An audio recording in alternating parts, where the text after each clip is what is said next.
आता तिखट पोळी आपण आज बनवलेली आहे. त्यात आपण गव्हाचं पीठ, ज्वारीचं पीठ, डाळीचं पीठ,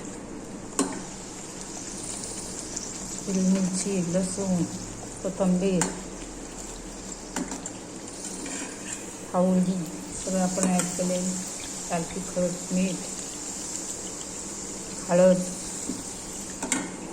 तिखट पोळी आपण आज बनवलेली.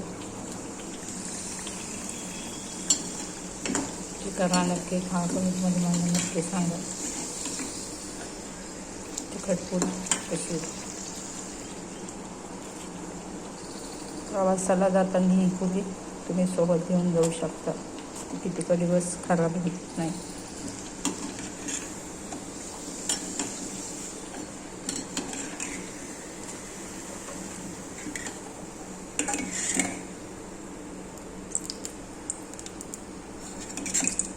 आजचा मेनू कसा वाटला मला नक्की सांगा.